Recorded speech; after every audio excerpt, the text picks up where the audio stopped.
ये वो चीज़ें होती हैं जो आप इनिशियली अपने दिनों में जब आप वकालत स्टार्ट करते हैं तो उस टाइम आपकी एक हैबिट डेवलप होती है। जल्दी भी आप काम स्टार्ट करना चाहते हैं, चलें 2 साल सीख लें।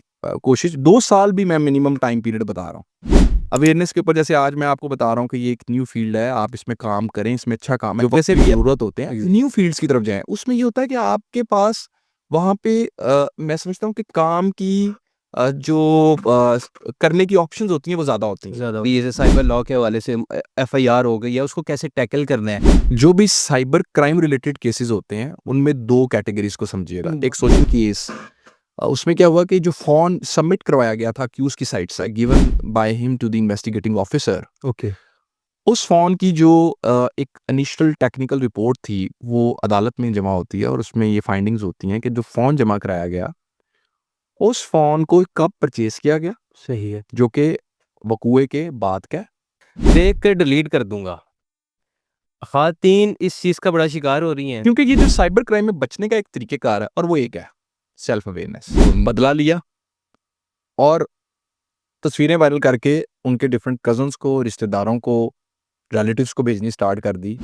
मोबाइल फ़ोन रिपेयरिंग शॉप पे गया, वहाँ से डाटा किसी ने निकाल लिया। कासिम अली शाह साहब याद आ रहे हैं मुझे यहाँ पे। खलीलुर रहमान कमर साहब का केस आप देख रहे हैं उस हवाले। बिस्मिल्लाहिर्रहमानिर्रहीम, रब्बी इश्रह ली सदरी वयस्सिर ली अमरी वहलुल उक़दतम मिन लिसानी यफ़क़हू क़ौली। अस्सलामु अलैकुम, मैं हुज़ैफ़ा अशरफ़ आज़मी और आप देख रहे हैं ज़ैफ़ियात। आज की पॉडकास्ट में आपको खुशामदीद।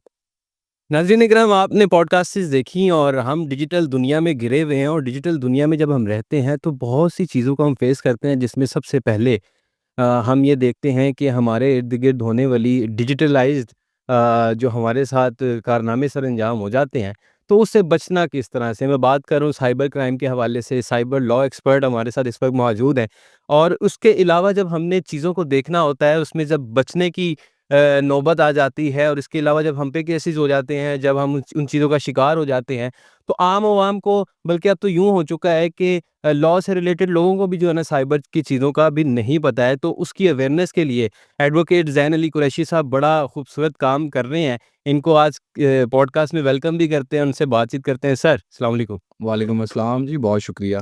कैसे हैं आप? ठीक हैं? जी, बिल्कुल ठीक, थैंक बहुत शुक्रिया, आपने टाइम निकाला। मुझे पता है आपका शेड्यूल ज़रा है। आजकल आपके बड़े-बड़े केसेस भी लगे हुए हैं, तो आपने वहाँ पे भी पेशी होती मैं होगी। आपका बहुत शुक्रिया आपने इनवाइट किया, बल्कि जब भी कभी ऐसा कोई नॉलेजेबल प्रोग्राम होता है, सेशन होता है, तो मैं कोशिश करता हूँ कि मैं पहली प्रायोरिटी जो है सर, काम के साथ-साथ इस काम की तरफ भी रखूँ जहाँ पे हम इन्फॉर्मेटिव डिस्कशन को लोगों तक लेके जा सकें। आप इंस्पिरेशन हैं हम जैसे लोगों के लिए।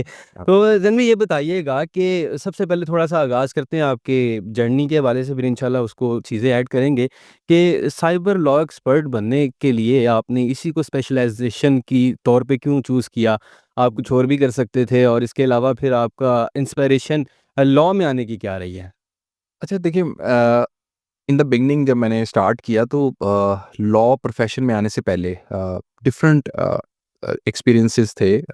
जैसे मैंने जब स्कूल ख़त्म किया, वहाँ से मैं पास होके मैट्रिकुलेशन का एक स्टूडेंट था। गवर्नमेंट कॉलेज में एडमिशन हुआ, वहाँ पे प्री इंजीनियरिंग कंप्लीट की।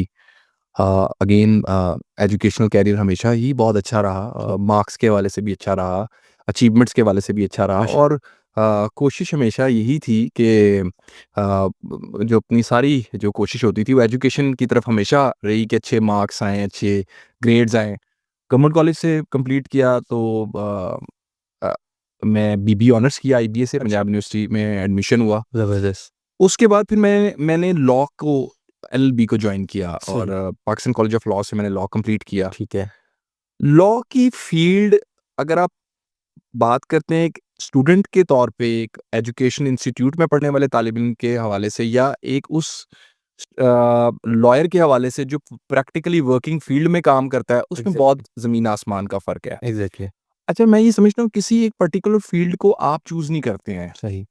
उस फील्ड से आने वाला जो काम होता है, वो बताता है कि आपने उस फील्ड में रहना है या आपने कोई और फील्ड की तरफ जाना है। फिर मैंने जब वकालत का आगाज़ किया तो मेरा जो सबसे पहला चैम्बर था, लॉ फ़र्म थी जिसमें मैंने वर्किंग स्टार्ट की, काम की सीखना स्टार्ट किया, दैट वाज़ विद शाहिद इकराम सिद्दीकी साहब। ओके। शाहिद साहब is a very big name in the field of banking law सही। और बैंकिंग में ही हमने काम स्टार्ट किया, बैंकिंग का काम सर से सीखा। शाहिद साहब के दफ़्तर से मैं अक्सर लोगों को बताता हूँ कि जब आप बड़ी लॉ फर्म्स में जाते हैं या आप सीनियर्स को जॉइन करते हैं, तो उसका फ़ायदा क्या होता है? ठीक है। उसका फ़ायदा आपको ये होता है, जब आप खुद फील्ड में आते हैं, तो आपको बहुत सारे आइडियाज़ होते हैं। अगर आप खुद लॉ फर्म चलाना चाहते हैं, आपको बहुत सारे खुद आइडियाज़ होते हैं कि प्रैक्टिकली काम कैसे करना है, फाइल ऑब्जेक्टिव भी होते मैनेजमेंट। हैं। देखिए, मेरा ख़्याल है कि सबसे पहले जब एक स्टूडेंट किसी लॉ फर्म में जाता है ना, जी हाँ, वो फाइल मैनेजमेंट सीखता है। बिल्कुल सही। अब मैं आपको बताऊँ कि जितनी अच्छी फाइल मैनेजमेंट हमने अपनी in the beginning of the career में, अपनी इनिशियल डेज़ में अपनी लॉ फर्म से सीखी। हुँ, आई थिंक कि मैं आज भी समझता हूँ कि अगर आपके पास प्रॉपर उस तरीके से फाइल बनी हुई हो, सही। जहाँ पे आपको पता हो कि किस पेज पे कौन-सा डॉक्यूमेंट है और वो तमाम चीज़ें आपके पास उस तरीके से उस फाइल में लगी हों, तो ये ही एक काफ़ी हद तक एक आपकी सक्सेस एग्ज़ैक्टली। की वजह बन जाती है। जब आप अदालत में जाते हैं, तो आपको रादर देन कि आपको टाइम टेकिंग प्रोसीजर हो, कि आपको पेजेस ढूँढने पड़ रहे हैं और आपको आपकी तैयारी नज़र आ रही है कि प्रॉपर नहीं है। तो इसी तरह हमने जब ये जो बिगिनिंग की जो चीज़ें थी, फाइल मैनेजमेंट होगी, ये द बिल्कुल द बेसिक्स हैं ऐसी। जी बेसिक्स। अब उसमें एक सबसे बड़ी चीज़ जो है, जी हाँ। दैट इज़ कि आपने वक़्त पर आना है पंक्चुअलिटी यस, और वक़्त पे जाना है। एग्ज़ैक्टली सही। अब वक़्त पे आने का मतलब है कि अगर 8 बजे आना है, तो वो 8 बजे ही आना है। हुँ, तो ये वो चीज़ें होती हैं जो आप इनिशियली अपने दिनों में जब आप वकालत स्टार्ट करते हैं, तो उस टाइम आपकी एक हैबिट डेवलप होती है। बिल्कुल सही। अच्छा, अब लेट्स सपोज़ अगर आपकी ये हैबिट डेवलप नहीं हुई हुँ, और आपको आगे चल के जब आप काम को खुद स्टार्ट करने की कोशिश करते हैं और आपकी ये हैबिट नहीं है, तो ये डेवलप करना आपके लिए तब मुश्किल हो जाती है, क्योंकि तब तक वो जो आदत होती है वो पक जाती है। जी, वो कन्वर्ट हो जाती है कि वो आप बाज़-औक़ात उससे आपकी उसमें तब्दीली नहीं आ पाती। सही। तो मैं ये समझता हूँ कि ये बड़ा इम्पोर्टेंट है। मिसाल के तौर पे आप अपनी इनिशियल डेज़ में बहुत कुछ सीखते हैं। हुँ, आप अदालत में कैसे प्रेज़ेंट होना है, ये सीखते हैं। काम कैसे तैयार करना है, आपने कितना टाइम जो है वो फ़ाइल को पढ़ने पे देना है, कितना टाइम आपने जजमेंट्स को पढ़ने पर देना है, कैसे आपने अपने पास भी एक जो नॉलेज है वो इकट्ठा करना है। आपके पास अपना एक लेट्स सपोज़ आजकल तो लैपटॉप्स भी आपको पता है कि बड़ा एक अच्छा एक हेल्प प्रोवाइड करते हैं। आप अपनी फाइल्स को वहाँ स्टोर कर लेते हैं। साथ आप एक रजिस्टर अपने पास रखें जहाँ आप जजमेंट्स को नोट डाउन हुँ, करें, डायरीज़ रखें अपने पास जहाँ पे आपके पास कोई नई बात सीखने को आए। और मैं ये किया करता था। सही। ये मैं आपको बताऊँ, मैं ये कोशिश किया करता था कि कोई नई बात, कोई नया नॉलेज अगर मेरे सामने आता था, तो मैं उसको लिख लिया करता लिख था। देगा। और इसमें मैं आपको बताऊँ, ये जो नॉलेज सीखने का अमल है ना, ये रुकना नहीं चाहिए, हुँ, क्योंकि जब आप इसको रोकते हैं, तो फिर होता ये है कि ये भी रुक जाता है, आपका एक्सपीरियंस भी रुक जाता है। वो भी रुक जाता है। अच्छा मुझे ये बताइएगा कि जिस तरह आपने उन चीज़ों को देखा, बेसिक्स को सीखा, बेसिक्स के साथ-साथ जब हम अपना काम कर रहे होते हैं और बताने वाले भी मौजूद होते हैं, लेकिन ज़रूरी ये इस उम्र की होती है कि हम अपने आप को इतना डेवलप कर चुके हों कि कहीं पे पेश होना है, अपना केस तैयार करना है, ये वो सारे लवाज़मात होते हैं, उस पे काम किया जाए। आज का नौजवान वकील इस काम में कहीं पीछे नज़र आ रहा है और वो बाकी चीज़ों में ज़्यादा अपने आप को आगे रखने की कोशिश कर रहा है। आप कैसे इस चीज़ को देखते हैं कि उसको अवेयरनेस की कमी कह सकते हैं या फिर वो इस चीज़ की कमी कह सकते हैं कि उनको बताया कम जा रहा है या उसको वो सीखने की उनमें हिम्मत ही नहीं रही आई थिंक या वो कोशिश नहीं कर रहे? आई थिंक जब आप लॉ स्कूल से आप जब ग्रेजुएट होकर आएँ, जी हाँ, तो मैं ये समझता हूँ कि सबसे पहले आपकी जो फ़ोकस होना चाहिए ना, जिस तरफ अभी मुझे लग रहा है कि इश्यू आ रहा है, ठीक है। वो ये होना चाहिए कि आप फ़ौरी अपना काम मत स्टार्ट करें। हुँ, मुझे ऐसा लगता है कि अब क्या हो रहा है कि फ़ौरी तौर पे आप अपने काम को स्टार्ट करने की तरफ चले जाते हैं। पहले आप काम सीखें, सीखना ज़रूरी है। कुछ अरसा सीखें। आप जी हाँ। अगर आपको जल्दी भी आप काम स्टार्ट करना चाहते हैं, चलें 2 साल सीख लें। हुँ, कोशिश 2 साल भी मैं मिनिमम टाइम पीरियड बता रहा हूँ। बिल्कुल सही। अच्छा, उसमें ये होता है कि जब आपका ये जो लर्निंग का जो स्पैन होता है, हुँ, हुँ, हुँ, हुँ, हुँ। ये एक्चुअली अगर मैं समझता हूँ 2 ढाई 3 साल भी हो, हुँ, तो उसमें भी आप बहुत हद तक कुछ चीज़ों को समझ जाते हैं। सही है। अच्छा, फिर ये ऐसे नहीं होना चाहिए कि आपने कहा कि मैंने 2 साल तक कहीं काम किया, बट आप वहाँ गए लेट्स सपोज़ 6 मंथ्स, बट आपका चूँकि ड्यूरेशन 3 साल का हो गया था, तो आपने कहा जी मैंने 3 साल काम किया, ऐसा नहीं होना चाहिए। हुँ, आप प्रॉपर तरीके से उस लॉ फर्म का हिस्सा बनें, वहाँ पे काम को सीखें, काम को करें, काम करने से काम आता है। बिल्कुल ऐसे ही है। जब तक आपको काम आता नहीं होगा, कोई शख्स आपके पास काम लेकर नहीं आएगा। मैं आपको बताऊं कि सबसे बड़ी जो एक लॉयर के लिए इंकरेजमेंट होती है ना, जिसको हम कहते हैं कि क्लाइंट कैसे आता है, ऐसी है। क्लाइंट हमेशा कोर्ट में आर्गुमेंट्स के बाद आता है। सही है, ये बात याद रखिएगा। बिल्कुल सही। आपने अच्छी आर्गुमेंट की, आप कोर्ट से बाहर आएंगे, कोर्ट में जो लोग आपको सुन रहे हैं ना, वही लोग वहां पे ऑलरेडी आए हुए हैं अपने इश्यूज के अंदर। सही है। वो आपको सुनेंगे, या वो आपसे कांटेक्ट करेंगे, राब्ता करेंगे, या वो बाहर आके आपसे कहेंगे सर मेरे साथ अपना जो मोबाइल नंबर है वो शेयर कर लें। बिल्कुल। तो उसमें ये होता है कि आपने ये समझना है कि जो अदालत है ना, उसके अंदर जब आप एक दफा अदालत में चले जाए ना, तो आपका जो ग्रिप ऑन लॉ है, grip on the facts of the case है, वो इतनी जबरदस्त होनी चाहिए कि आप कहीं से ऐसा ना लगे कि आपने केस प्रिपेयर नहीं किया नहीं हुआ, किया हुआ, तैयारी नजर आए। तैयारी नजर आए। सही। अच्छा, मैं आपको ये बात बताऊं, ये जो आपने अभी क्वेश्चन किया ना पहले वाला कि ऐसा क्यों हमें नजर आ रहा है, देखिए मैं आपको इसका ना एक आसान हल बताऊंगा। सही है। ये जिस वक्त मैं आपके ऑफिस में आया हूँ ना, जी हाँ। नॉर्मल डेज में भी जब मैंने काम करना स्टार्ट किया, इसी टाइम पे हम कोशिश किया करते थे कि अपने काम को स्टार्ट करना शुरू करें, यानी कि अपने काम को हम अगले दिन की तैयारी करना शुरू करें केसेस की। सही है। तो अ, कोशिश ये होती थी कि बेस्ट से बेस्ट प्रेजेंटेशन हो, बेस्ट से बेस्ट जो है वो अदालत में हम अपने आर्गुमेंट्स को करें जाके। सही है। तो यही आपको करना चाहिए, और एक यंग लॉयर के लिए मैं सिर्फ एक इतनी बात कहना चाहूँगा कि although I am also young, yes yes. ठीक है, लेकिन मैं ये कहता हूँ कि जब आप शुरू में हैं आप मेहनत करें, और अगर आप कामयाब हो जाएं तो और मेहनत करें। ये पॉइंट बहुत अच्छा है। ठीक है, ये मत सोचें कि कंप्लीट हो गया। नो नो नो, आपकी जर्नी आपने आपने मेहनत करनी है। सही है। आप जैसे जैसे वक्त के साथ साथ देखिए, जब आप मेहनत करनी कम करेंगे ना, तो फिर आप देखेंगे कि आपको नजर आना शुरू होगा कि आपकी जो सीखने का अमल है या आपका बोलने का अमल है वो मुतासिर हो गया है। Yes yes.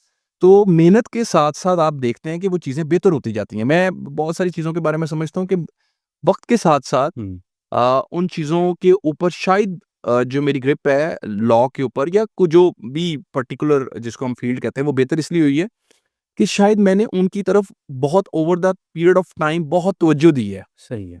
ठीक है, एक चीज़ को आप एक दफ़ा पढ़ते हैं, 2 दफ़ा देखते हैं, 3 दफ़ा, फिर उसपे आप जजमेंट्स को देखते हैं, आपकी नज़र से जजमेंट्स गुज़रती हैं, आप फिर उसके बाद बेसिक लॉ की तरफ जाते हैं, फिर आप स्पेशल लॉ की तरफ जाते हैं, तो आपको कहीं न कहीं नज़र आता है कि अच्छा ये लास्ट टाइम मैंने आर्गुमेंट्स में ये पॉइंट मेरा मिसिंग था। सही। लेकिन जब मैंने लॉ को आज इस एंगल से पढ़ा है, तो ये पॉइंट मेरे सामने यानी आ रहा खुद से इख्तिलाफ भी बड़ा ज़रूरी है। है। जी, उसी में तो लर्निंग है। आप जब तक आप देखें, एक चीज़ याद रखिएगा, जो डाइसेंट होती है ना, जी हाँ। जैसे जिसको मैं अक्सर कहता हूँ डिफरेंस ऑफ ओपिनियन है, कोई किसी के साथ बना सकता है, या फिर डाइसेंटिंग व्यू ये होता है कि आप ये कहें कि जी मेरे ख्याल के मुताबिक ये ऐसे नहीं ऐसे होगा। सही है। अच्छा, अगर कोई शख्स आपकी बात के साथ भी कोई डिफरेंट व्यू ले, तो बेसिकली आपके पास, अगर आप उसको सुनना चाहें या आप उसके नॉलेज से फ़ायदा हासिल करना चाहें, तो आप पहले उसकी बात को सुनेंगे। एग्ज़ैक्टली। तो मैं ये समझता हूँ कि ये करना ज़रूरी है, in the process of learning ये बहुत ज़रूरी है। सही। अच्छा, एक चीज़ मेरे ज़हन में आ रही थी जब मैं आपको सर्च भी कर रहा था, और गो के हम जो है वो म्यूचुअल्स भी हैं काफ़ी जगहों पर। तो साइबर क्राइम के हवाले से, जी। साइबर लॉ के हवाले से गिने-चुने लोग नज़र आते हैं, जी। ऐसा क्यों है? अच्छा, क्या उसकी क्या उसकी फुकदान आ उसकी गया? मैं आपको वजह बताता हूँ। उसकी सबसे बड़ी वजह जो है ना बुनियादी, वो ये है कि ये एक न्यू फील्ड है। ठीक है। न्यू फील्ड के अंदर होता ये है कि आम तौर पे जब आप किसी भी फील्ड के बारे में सुनते हैं ना, जो जैसे अगर मैं बात करूँ कोई स्पेसिफिक फील्ड है, जी हाँ। तो उस न्यू फील्ड के बारे में जो नॉलेज होता है वो हमेशा लिमिटेड वे में लोगों तक होता है। एग्ज़ैक्टली ऐसे ही। With the passage of time जब आप देखते हैं कि उस फील्ड को फिर उसमें मेहनत भी होती है, उसमें काम भी होता है, और फिर उसमें लोग भी सामने आते हैं। सही। अ, मेरे ख्याल के मुताबिक जो आपने भी आपका जो क्वेश्चन है कि क्यों चंद यानी कि लॉयर, मुझे ऐसा लगता है कि still many people are working on it. Okay. ठीक है, इट्स अ गुड, नज़र कम आ रहे हैं। It's a good thing, it's a good thing. जी। But again the point is this कि मैं ये समझता हूँ कि मजीद हमें इसको अवेयरनेस के ऊपर लेकर जाना है। सही है। अवेयरनेस के ऊपर, जैसे आज मैं आपको बता रहा हूँ कि ये एक न्यू फील्ड है, आप इसमें काम करें, इसमें अच्छा काम है। जैसे अभी अब एक मेरे ज़हन में एक फील्ड है दैट इज़ एनवायरमेंटल लॉस। ठीक है। मुझे ये लगता है कि ये बहुत अच्छी फ़ील्ड है। हुँ, अगर हम बात करें तो आजकल आप देखें कि इसके उसके ऊपर भी काम होना चाहिए या काम हो भी रहा होगा मेरे क्योंकि नॉलेज में नहीं है। जी, ऑब्वियसली मैं चूँकि उस फ़ील्ड में प्रैक्टिस नहीं करता। ठीक है। तो ये आहिस्ता-आहिस्ता अवेयरनेस के साथ है। हम अपने स्कूल्स में, अपनी एजुकेशनल इंस्टीट्यूट्स में, लॉ कॉलेजेस में हम बताना शुरू करें कि डिफरेंट फ़ील्ड्स के बारे में जो उनके एक्सपर्ट्स हैं, अगर टैक्स लॉज़ के एक्सपर्ट्स हैं, डिफरेंट लॉज़ के जो एक्सपर्ट्स हैं, वो जाके अपनी-अपनी जो एक्सपीरियंसेस हैं, उनको शेयर करें। पहले क्योंकि ये एक्सपीरियंसेस शायद मुझे लगता है कि उस तरीके से क्योंकि सोशल मीडिया नहीं था, कम शेयर होते थे। ऐसे ही है। अब चूँकि सोशल मीडिया है, एक्सपीरियंसेस शेयर करने का अमल बढ़ चुका है और मैं समझता हूँ ये बड़ा अच्छा है। केसेस भी ज़्यादा निकल आए। सर ये भी होता है, लेकिन देखिए मैं आपको अगेन बात बताऊँ जब तक बेसिक लोगों तक इन्फॉर्मेशन नहीं होगी ना, हुँ, हुँ। नॉलेज नहीं होगा, स्टूडेंट्स तक नहीं पता होगा, लॉ स्टूडेंट्स को नहीं पता होगा, तो फिर वो कैसे उस फील्ड के बारे में अपना ओपिनियन बना पाएँगे? हुँ, तो आई थिंक मैं तो बहुत सारी यूनिवर्सिटीज़ में भी लेक्चर के लिए जब गया तो मैंने बहुत सारे स्टूडेंट्स को लॉ के जो फील्ड से वाबस्ता थे सबको इनकरेज किया कि आप न्यू फील्ड्स की तरफ आएँ, बल्कि मैं यंग लॉयर्स को एक बात कहता हूँ हमेशा न्यू फील्ड्स की तरफ जाएँ। बिल्कुल सही है। न्यू फील्ड्स में आपके लिए काम है, ठीक है। ठीक है? न्यू फील्ड्स जो कि टेक्नोलॉजी रिलेटेड हैं या जो आजकल जैसे आप देख सकते हैं मुख्तलिफ बहुत सारे काम जो हैं डिफरेंट किस्म के हम एक्ट्स को पढ़ते हैं जी हाँ। जो वक़्त की ज़रूरत होते हैं, न्यू फील्ड्स की तरफ जाएँ। उसमें ये होता है कि आपके पास वहाँ पे मैं समझता हूँ कि काम की जो करने की ऑप्शंस होती हैं वो ज़्यादा होती हैं, ज़्यादा होती हैं। ठीक है? और सीखने का अमल तो ख़ैर बहुत ज़्यादा होता है। बिल्कुल ऐसे। आपको आप खुद कोशिश कर रहे होते हैं हुँ, कि मैं इसको जानूँ, इसको सीखूँ और मेरे ख़्याल में जब आप इस तरफ निकलते हैं सीखने की तरफ कि आप काम को जानें, काम कैसे करना है, तो अल्टीमेटली कहीं न कहीं कुछ साल लगते हैं लेकिन काम आ जाता है। कहाँ हो जाता है वो फिर अवेयरनेस भी बढ़ जाती है उस हवाले से। यस, ये अच्छा ये बताइएगा कि नए जिस तरह की आपने बात की, नए जो है वो लोग इस तरफ जा रहे हैं, नए वकला की जो मैं बात कर रहा हूँ। उनको केसेस पता लग रहे हैं लेकिन वो ऑलरेडी वो फ़ौजदारी में थे उन्होंने सिविल जो है ना वो प्रोसीजर कोड और सारा कुछ वो पढ़ा और उस पे काम करना शुरू कर दिया। लेकिन this is a new thing as you said. तो जब वो एफआईआर होती है, उस हवाले से उन लोगों को भी नहीं पता, आम आवाम को तो पता ही नहीं है, ठीक। ठीक है? उसके अलावा जब हमने इसके ऊपर केस यानी मैं अपनी एग्ज़ाम्पल लेता हूँ, मुझे पता लग गया मेरे पास एक केस आया एफआईआर के हवाले से हुँ। सॉरी साइबर लॉ के हवाले से एफआईआर हो गई है, उसको कैसे टैकल करना है। अब वो बेसिक से लेकर और उसकी जजमेंट तक वो क्या सारा प्रोसीजर होगा, वो काइंडली बताइएगा? अच्छा बेसिकली आप बात कर रहे हैं कि रिसर्च वर्क कैसे किया जाए? एग्ज़ैक्टली। अच्छा ये बहुत अच्छा सवाल है। मैं समझता हूँ कि ये क्वेश्चन जो है ना हमारी जो सब जो लोग व्यूअर्स हैं जो इसको सुन रहे हैं जी हाँ, उनके लिए बड़ा इम्पोर्टेंट है। एग्ज़ैक्टली। और इसमें पहली चीज़ ये है कि जब आपके पास एक एफआईआर की कॉपी आ जाती है, ठीक है, जब आपको क्लाइंट ये कहता है कि आपने मुझे रिप्रेज़ेंट करना है ठीक है। या आप कंप्लेनेंट साइड से हैं या आप अक्यूज़ साइड से हैं। एग्ज़ैक्टली। तो जो भी साइबर क्राइम रिलेटेड केसेस होते हैं, उनमें 2 कैटेगरीज़ को समझिएगा। एक सोशल मीडिया क्राइम से रिलेटेड एक कोई एफआईआर हो सकती है, एक फाइनेंशियल क्राइम से रिलेटेड एफआईआर हो सकती है। ठीक है। अच्छा, दोनों केसेस के अंदर जो इम्पोर्टेंट चीज़ है, जो उसका एफआईआर का पहला पार्ट होगा, आपने रोल ऑफ अक्यूज़्ड तो पढ़ लिया कि सही क्या है, आ रहा है। सही है। उसके सबसे पहले पहला जो पार्ट होगा, वो ये होगा कि जो इंक्वायरी हुई हुँ, क्योंकि ऑब्वियसली एफआईआर की तरफ जाने से पहले एक पूरा प्रोसीजर प्रोवाइडेड है कि अ, एक इंक्वायरी है जो कि प्रोसीजर कंप्लीट होता है। हो गया। उस इंक्वायरी का जो आपकी पहले जो उसका फर्स्ट पार्ट होगा, जो आपके पास कोई एफआईआर आती है, उसका फर्स्ट पार्ट तो ये होगा कि जो आपने एप्लीकेशन दी है, उसके कंटेंट्स क्या हैं? ठीक let's suppose if you are complainant उसके कंटेंट्स आपको पढ़ने के लिए मिलेंगे। सही है। सेकंड पोर्शन के अंदर आपको उसी सेम एफआईआर के अंदर ये पढ़ने को मिलेगा या आपकी जो अंडरस्टैंडिंग जहाँ से डेवलप हो सकती है वो ये हो सकती है कि during the course of inquiry proceedings hmm, role क्या सामने आया है। अब इंक्वायरी प्रोसीडिंग्स में या दोनों पार्टीज जो होंगी उन्होंने इंक्वायरी को ज्वाइन किया होगा, सही है। उनकी स्टेटमेंट्स आई होंगी, उनके एविडेंसेस आए होंगे और उसमें एक इंक्वायरी ऑफिसर ने अपना व्यू बताया होगा। ठीक। अच्छा, जो तीसरा उसका पोर्शन है सेम एफआईआर का जो आपके पास है, that is the findings of the technical expert. Okay, इस दौरान जो टेक्निकल एक्सपर्ट है वो अपनी फाइंडिंग्स को बताता है कि अगर लेट्स सपोज कि इंक्वायरी प्रोसीडिंग्स के दौरान ये अकाउंट सामने आया है जहां से कोई ऐसा ऑब्जेक्शनेबल कंटेंट लगाया गया है या फिर कोई ऐसा अकाउंट सामने आया है जिसके ऊपर जिस मोबाइल नंबर्स के थ्रू ये सारा कुछ किया जा रहा है ये इस शख्स के नाम पर हैं। उसके बाद जो टेक्निकल एक्सपर्ट होगा वो अपने उसी व्यू के अंदर बताएगा कि किस तरीके से जो टेक्निकल रिपोर्ट है वो इंक्वायरी प्रोसीडिंग्स को corroborate करती हैं या एस्टैब्लिश करती हैं। सही है। अच्छा, एक चीज़ याद रखिएगा, ये जो मैंने आपको 3 चीज़ें बताई, जी हाँ। जहाँ पे एक जगह पे आप शुरू में पढ़ते हैं कि कंप्लेनेंट की एप्लीकेशन क्या थी, हुँ, इंक्वायरी प्रोसीडिंग्स की फाइंडिंग क्या थी, टेक्निकल एक्सपर्ट की फाइंडिंग्स क्या है। एग्ज़ैक्टली। इन तीनों चीज़ों के अंदर आपका सारे का सारा केस है। ओके। आपने इसको अंडरस्टैंड करना है। एक ऐसा डॉक्यूमेंट है जिसको हम इनिशियल टेक्निकल रिपोर्ट, जिसका एफआईआर में ज़िक्र भी होगा, उस टेक्निकल रिपोर्ट को आपको पढ़ना आना चाहिए। ठीक है।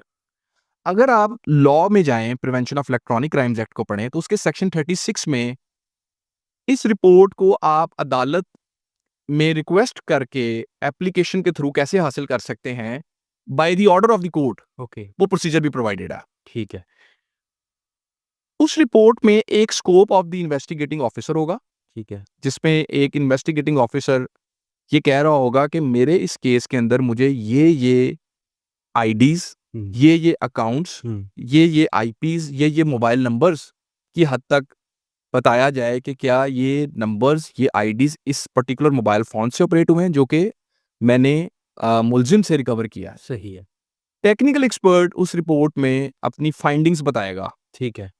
वो रिपोर्ट का हिस्सा होंगी। हुँ, जहाँ आप स्कोप को पढ़ेंगे, वो भी रिपोर्ट का हिस्सा होगा, जहाँ फाइंडिंग्स को पढ़ेंगे, वो भी रिपोर्ट का हिस्सा होगी।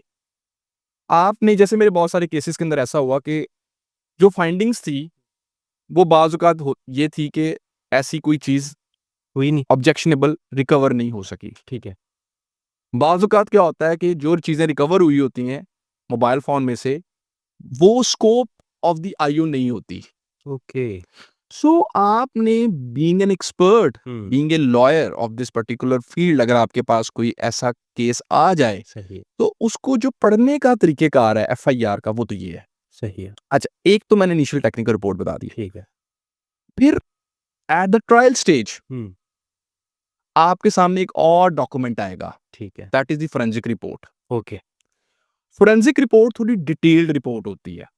उसको आपने ज़रूर सीखना है कि आपने कैसे उसको देखना है, उसको कैसे अंडरस्टैंड करना है। मैं एक्चुअल जब भी मेरे पास कोई ऐसा केस होता है जिसको मैं पढ़ रहा होता हूँ, जब मेरे पास कोई भी फाइल आती है, मैं जो इनिशियली जो अपने नोट्स तैयार करता हूँ या आर्गुमेंट्स तैयार करता हूँ, मैं इसी तरीके से इन 3 चीज़ों का एक कंपैरेटिव एनालिसिस करता हूँ। सही है। उसके दरमियान में एक डिफरेंस बनाता हूँ। ठीक है। मैं देखता हूँ कि what was the stance of the complainant, okay. What was the stance of the inquiry officer, what was the scope provided to the forensic expert, hmm, hmm, and what were the findings of the forensic expert in this particular case, सही है। या initial technical expert की findings क्या आई हैं। अच्छा, ये जब आपको, मैंने आपको ये बताया कि अगर आप इसको अच्छे तरीके से पढ़ लें, सही है। तो आपको किसी भी केस को समझने में आसानी मुश्किल नहीं आएगी, जो साइबर क्राइम से रिलेटेड केस ठीक है। है, आसानी हो जाएगी। अच्छा, एक और चीज़, हुँ, ऑफेंसेस को जब आप पढ़ें, ऑफेंसेस को भी ज़रूर देखें।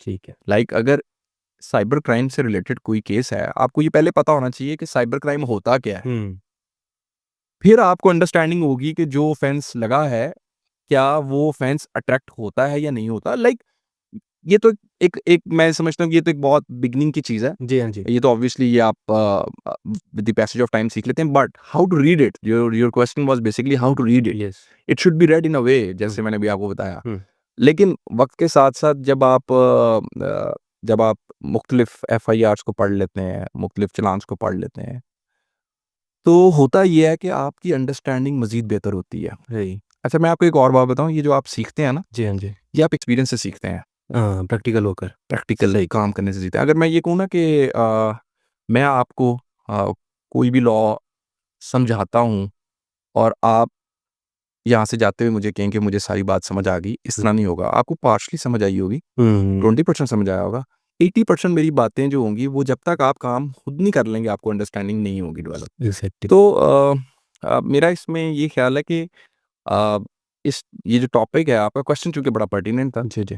तो उसमें जो बेसिक जो एक अवेयरनेस है या बेसिक जो हमने नॉलेज देना है हुँ, अपने स्टूडेंट्स को, लॉयर्स को, अपने व्यूअर्स को, जो भी हमें देख रहे हैं, जी, हाँ जी। वो यही है कि आपके पास कोई भी ऐसा केस जो टेक्नोलॉजी रिलेटेड केस है, साइबर क्राइम रिलेटेड केस है, उसकी जो बेसिक जो आपको जो एक समझ आना चाहिए ना, जो आई वुड से कि नॉलेज जो आपके पास होना चाहिए, आपकी ग्रिप होनी चाहिए बेसिक लॉ पे, ठीक है, उसके साथ आपको स्पेशल लॉ बहुत अच्छे तरीके से आना चाहिए। सही है।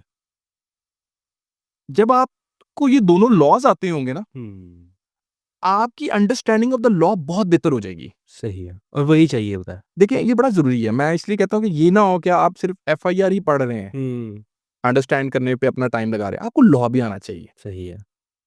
ये बड़ा इम्पोर्टेंट है क्योंकि without having a grip on the law, hmm, I think your work is incomplete. सही, आपने काम पूरा नहीं किया हुआ। अपना होमवर्क पूरा करें। सही। अच्छा, फिर एक और चीज़ है, जब आपके जी, पास कोई भी केस आए, जी, आप यंग लॉयर हैं, जी। मुझे लगता है कि मैं आज शायद मेरे पास आज जब भी कोई केस आता है, मैं आज शायद आज से 5-6 साल पहले जो केसेज़ थे या 7 साल पहले जो केसेज़ थे, मैं आज शायद उस केस पे ज़्यादा मेहनत करता हूँ। हुँ, आज उस पे मैं ज़्यादा मेहनत करता हूँ क्योंकि शायद मुझे ऐसा लगता है कि अब चांसेस ऑफ एरर कम है, कम है कि I should have more grip on the law, I should have more knowledge about the law. सही। तो with the passage of time ये सब चीज़ें आती हैं। आप ये नहीं कह सकते कि गलतियाँ नहीं होती, गलतियाँ तो आपसे होंगी। जब आप ऑब्वियसली आपसे छोटी-छोटी गलतियाँ बाज़ औक़ात ये होता है कि जो अंडरस्टैंडिंग आपकी होती है लॉ की, वो हुँ, अंडरस्टैंडिंग उस तरीके से आपको एक जो आपके ओपोनेंट लॉयर होते हैं, सही, उनकी अंडरस्टैंडिंग बाज़ औक़ात आपको नज़र आता है कि ये अंडरस्टैंडिंग ऑफ द लॉ और मेरी अंडरस्टैंडिंग ऑफ द लॉ में उनका ये पॉइंट ऑफ व्यू है, मेरा ये पॉइंट ऑफ व्यू है। लेकिन सीखें, सही, लाइक इसको सीखना चाहिए। बिल्कुल मैं स आपको ये बात बताऊँ, और मैं हमेशा सीखता हूँ। हर पॉइंट पे। मैं सीखता हूँ। मैं कभी ये नहीं करता कि अगर कोई बात सीखने वाली है, उसको आप ज़रूर सीखें, हुँ, उससे आप कोशिश करें। ये देखें, ये सब कुछ कोशिश करने के साथ है। एग्ज़ैक्टली यस, आप सीखते जाएँगे, आप बेहतर होते जाएँगे। सही। अच्छा ये मुझे ये बताइएगा कि is it easy to file a case to against anyone के मतलब अगर साइबर का कोई अटैक हुआ किसी पर, हुँ। हम थोड़े-से ये भी चीज़ बात कर लेते हैं। पहले हमने बात की था टेक्निकल वुकला के हवाले से, अब आम फ़हम अंदाज़ में भी लोग हमें देखते हैं। तो उस हवाले से बताइएगा कि अगर कोई विक्टिम है और किसी के खिलाफ कोई केस हो जाता है या किसी ने किसी के खिलाफ केस करना होता है, तो सबसे बड़ी मिथ ये बन गई कि साइबर केसेज़ जो हैं वो बड़ी मुश्किल से फाइल होते हैं और उस पे बहुत ज़्यादा टाइम लगता है क्योंकि देयर इज़ नो प्लेस जहाँ पर जो है ये वाक़या पेश आया है। ये डिजिटली इसको देखना पड़ता है और सारे मामलात होते हैं। तो उसको कैसे देखते हैं कि रिपोर्ट किस तरह से करवाई जाती है और फर्दर प्रोसीजर क्या होता है? असल में ना, आपका जो क्वेश्चन है ना, उसमें एक बड़ा खूबसूरत आपने जवाब दिया है। शायद उस तरफ आपने नहीं सोचा, लेकिन आपने जवाब उसके अंदर दिया है बड़ा खूबसूरत। अच्छा, आपने बताया कि क्योंकि इसमें कोई क्राइम सीन एग्ज़िस्ट नहीं करता। अच्छा। आपने जी, अपने अभी क्वेश्चन के अंदर जी, बड़ी अच्छी चीज़ आपने बताई। सही। एक्चुअली यही डिफ़रेंस है एक आम क्राइम में और एक साइबर क्राइम में। ओके, आम क्राइम में एक क्राइम सीन है, ठीक है। साइबर क्राइम में there is no crime scene. हुँ, अच्छा, जब एक केस में क्राइम सीन ही नहीं है, यानी कि एक शख्स है, उसने किसी की तस्वीर को लिया, सही, किसी का नाम इस्तेमाल किया सही। और उसने जुर्म कर दिया। ओके, अब यहाँ पे क्राइम सीन मिसिंग है। सही। नाम किसी का, आइडेंटिटी किसी की हुँ, और तस्वीर किसी की, और डेफेमेशन की जा रही है किसी तीसरे शख्स की। सही है।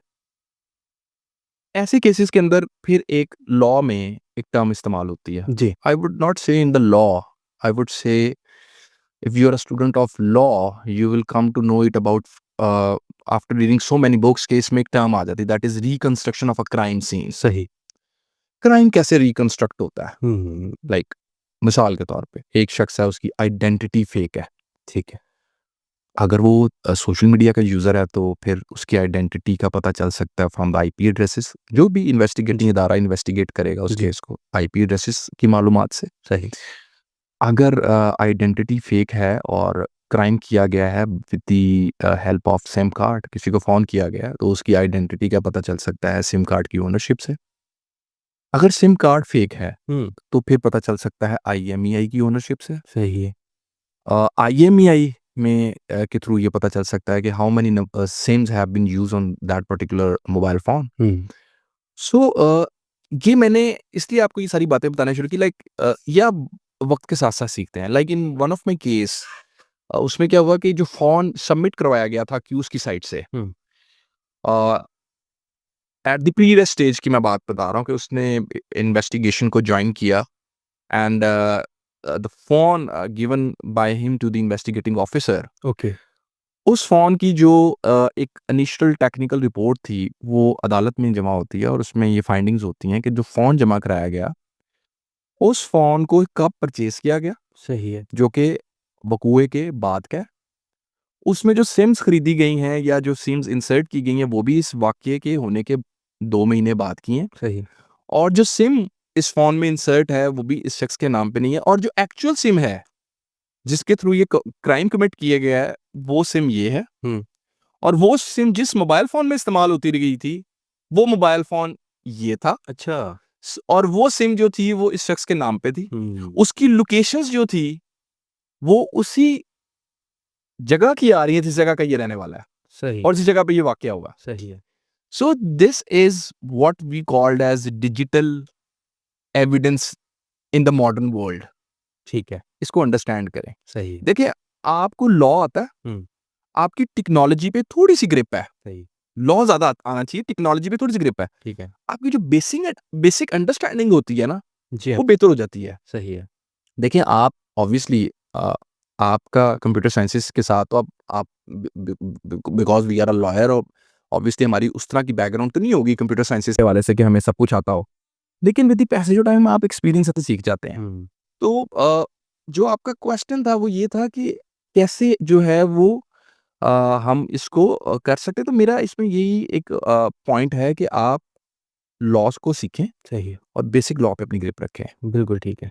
अच्छा, थोड़ा-सा टाइम आपका और लूँगा। वो ये है कि पाकिस्तान में साइबर क्राइम के हवाले से, साइबर लॉ के हवाले से आप क्या देखते हैं, कितना काम हो रहा है? हुँ। और इसकी अहमियत क्या है? और इसके बाद इसके जो मुहर्रिकात, जो लवाज़मात जो देखे जाते हैं, उसको कितना एंडोर्स किया जाता है? कितना इसके ऊपर बात की जाती है कि इसकी अहमियत को वो और बढ़ा दें?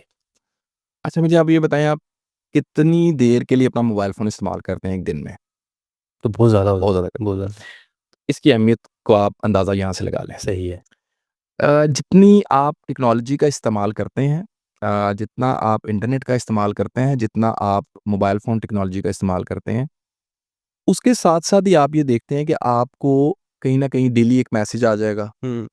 कहीं न कहीं आपको एक ईमेल आ जाएगी, कभी आपको पता चलेगा आपका अकाउंट हैक हो गया, सही। कभी आपका दोस्त आपको मैसेज कर रहा होगा कि ये मैसेज मैंने नहीं भेजा, हुँ। पैसे मत ट्रांसफ़र कर देना। सही है, सही है। सो टेक्नोलॉजी और लॉ आपस में, जो टेक्नोलॉजी बेस्ड लॉज़ होते हैं, उसमें आपको एक तो अमेंडमेंट्स जो है ना वो आफ्टर 6 मंथ्स कर लेनी चाहिए। ठीक है, डन है। लाइक एक एक प्रैक्टिसिंग लॉयर होने के का जो एक एक्सपीरियंस है, वो ये कहता है कि जो केसेज़ मैंने आज से कुछ अर्सा पहले किए, हुँ। उनके अंदर अडॉप्ट होने वाली फ्रॉडस्टर्स की टेक्नीक्स और आज के केसेज़ की जो टेक्नीक्स हैं, वो टोटली डिफरेंट है। सही है, लेटेस्ट टेक्नोलॉजीज़ हैं। सही है। लॉ को भी उस तरीके से आपको अमेंड करना होगा। हुँ। अच्छा, उसके बाद इम्पोर्टेंट है कि जो लैंग्वेज ऑफ लॉ है, हाँ। देखिए एक आम शहरी इसका विक्टिम है, लाइक जिसका किसी ने फेक अकाउंट तैयार कर लिया। एग्ज़ैक्टली। अब वो सेक्शन 16 को नहीं पढ़ सकता। सेक्शन 16 कहता है unauthorised use of identity information, पढ़ सकता है, से लेकिन उसकी अंडरस्टैंडिंग नहीं डेवलप कर पाएगा कि इसका मतलब यही है कि फेक अकाउंट मेरे नाम का बनाया गया है। सही है। तो मैं समझता हूँ बाज़ चीज़ें ऐसी हैं जिनको आप रिप्लेस करके, हुँ। जैसे unauthorised use of identity information can it can be changed हुँ। और replaced with the word like punishments of a fake account. सही। लाइक तो इसी तरीके से सेक्शन 20 है offence against dignity of a natural person. हुँ। सेक्शन 21 है offence against modesty of a natural person. सही। सो अब डिग्निटी एंड मॉडेस्टी के दरमियान डिफरेंस अब आपको मैं समझता हूँ ये एक आम शहरी के लिए आसानी करनी चाहिए। जैसे हम हैकिंग को पढ़ते हैं, जी, हाँ जी। लेकिन इस लॉ में hacking as an offence define नहीं है। हुँ। लेकिन आपके सामने बहुत सारी ऐसी एप्लीकेशंस आएँगी, बतौर वकील भी आएँगी, जहाँ पे कोई शख्स आपके पास केस लेकर आएगा। आप पहली जब दरख़्वास्त पढ़ेंगे उसकी, तो आप ये पढ़ के हैरान होंगे कि ये दरख़्वास्त का आगाज़ तो यहाँ से हो रहा है कि मेरा अकाउंट हैक कर लिया गया। हुँ, हुँ, हुँ। अब आप जब हैकिंग को जाके लॉ में ढूँढेंगे, तो वहाँ कुछ हो पे जाएगा। ऑब्वियसली देखें, जैसे unauthorised use of identity information मैंने पहले बताया, unauthorised access to the information system है। ऑब्वियसली ये कुछ हद तक उन डेफिनेशंस को कवर करती हैं सही ये है। चीज़ें। लेकिन अगेन आपको मैंने जैसे पहले बताया, लॉ की लैंग्वेज जो है ना, उसको थोड़ा-सा आसान करना होगा। फिर पनिशमेंट्स पे आ जाएँ। ठीक है। देखिए अभी रिसेंटली क्रिमिनल अमेंडमेंट एक्ट के अंदर कुछ स्पेसिफिक जो ऑफेंसेस हैं उनमें पनिशमेंट्स को एनहांस किया गया, जैसे चाइल्ड पोर्नोग्राफी की सजा को जी, बढ़ाया गया जी हाँ। है। सेक्सुअली एक्सप्लिसिट जो वर्ड है इसकी डेफिनेशन इंक्लूड की गई है सही। To make it more clear. Okay. So वक्त के साथ साथ with the passage of time मैं समझता हूँ मजीद अमेंडमेंट्स के साथ ये लॉ एक मजीद, मैं समझता हूँ कि एक मजबूत अ, इसको मजीद इसको जो है ना वो स्ट्रेंथ मिलेगी। सही। और एक चीज़ को मैं मज़ीद ऐड जी, करना प्लीज़। चाहूँगा कि लॉ को मज़बूत करने से ज़्यादा हमें भी कुछ उसके ऊपर करना चाहिए काम। मिसाल के तौर पे कोर्ट्स में जब कोई केस जाए, सही। ज़्यादातर केसेस के अंदर क्या होता है कि लोग जो सोशल मीडिया क्राइम्स से रिलेटेड मामलात होते हैं, वहाँ पे मैं देखता हूँ कि लोग राज़ीनामा कर लेते हैं केसेस के अंदर। ओके। जैसे सेक्शन 21 के केसेस हैं, उनमें राज़ीनामा कर लेते हैं। हुँ। तो वहाँ पे हमें एक बीइंग ए लॉयर अवेयरनेस देने की ज़रूरत है सही। कि आप कॉम्प्रोमाइज़ेज़ मत करें। हुँ। आप इस केस के ट्रायल को चलने दें। सही। इसका फ़ैसला जो आएगा वो सोसाइटी के लिए एक अच्छा फ़ैसला साबित होगा। हुँ। बाकी लोगों को इससे डिटरेंस क्रिएट होगी सोसाइटी के अंदर। तो इस तरीके से मैं समझता हूँ कि हम सिर्फ़ आप लॉ की अमेंडमेंट्स को ना देखें। क्रिमिनल जस्टिस सिस्टम में आपको सब पोर्शंस के ऊपर काम करना होगा। हमें ट्रेनिंग ऑफ द जजेस, training of the lawyers, training of the prosecution, हमें हर जगह बेहतरी लाने की ज़रूरत है। और मैं समझता एक चीज़ के ऊपर शायद काम होना चाहिए। जी, प्लीज़। अभी रिसेंटली एक ट्रायल कंक्लूड हुआ एक वन ऑफ माय केस। तो वहाँ मुझे ऐसा लगता है कि अ, जो केसेस की जो टाइम ड्यूरेशन है, जी, जी। वक़्त है, हुँ। मुझे लगता है कि कहीं न कहीं उसको भी फिक्स्ड होना चाहिए। साइबर क्राइम केसेस के अंदर स्पेशली। थोड़ा-सा इसको इलैबोरेट करें। मिसाल के तौर पे एक साइबर क्राइम का एक केस है, उसका एक ट्रायल चल रहा है। चल रहा है। अगर विक्टिम को ये पता हो या विटनेसेस को ये पता हो कि ये आफ्टर 3 मंथ्स हुँ। बाय ऑल मीन्स एविडेंस भी कंक्लूड होना है सही है। और इसमें फैसला भी आना है। सही है। तो उनका सिस्टम के ऊपर जो एतमाद है वो मज़ीद पुख्ता हो जाएगा। बढ़ेगा। सही है। लेकिन अगर आपके पास कोई वक़्त का नहीं आपको आइडिया, 5 साल, 7 साल, 8 साल, 6 साल, तो वहाँ पे आप कहीं न कहीं आपका जो कॉन्फिडेंस लेवल है ना वो कम हो जाएगा। सही है। तो मैं ये समझता हूँ कि चाहे सोशल मीडिया क्राइम्स हैं, चाहे फाइनेंशियल क्राइम्स हैं, एक लॉ के अंदर ये अमेंडमेंट होनी चाहिए कि एट लीस्ट 90 डेज़ का टाइम पीरियड फिक्स होना चाहिए। ठीक। उस 90 डेज़ के टाइम पीरियड के अंदर केस का ट्रायल कंक्लूड होना चाहिए, उसका एक डिसीजन आना चाहिए। और फिर आप देखिएगा, मुझे ऐसा लगता है कि जब इस तरीके से आप जब बात करते हैं ना कि जो आपका पहले वाला क्वेश्चन था कि हम ये देखते हैं कि अवेयरनेस नहीं है जी, या जी। लोगों का इस तरफ इंटरेस्ट बहुत कम है, या फिर हम ये देखते हैं कि उस तरीके से लोग इसमें इंटरेस्टेड नहीं है। हुँ। सर जब ये होगा ना, जब जो मैंने आपको बताया जी। टाइम ड्यूरेशन आ जाएगी, वक़्त आ जाएगा, फिर इंटरेस्ट सबका बढ़ जाएगा, सही है। विटनेसेस का भी आ जाएगा। हुँ। जो लॉयर्स पेश होंगे उन्हें पता होगा कि आज डेट ऑफ हियरिंग है, आज जो अदालत ने एक ऑर्डर किया हुआ है उसकी कंप्लायंस होगी। सो आई थिंक इस तरीके से, और मैं समझता हूँ कि हमारी रिस्पॉन्सिबिलिटी कुछ ज़्यादा है।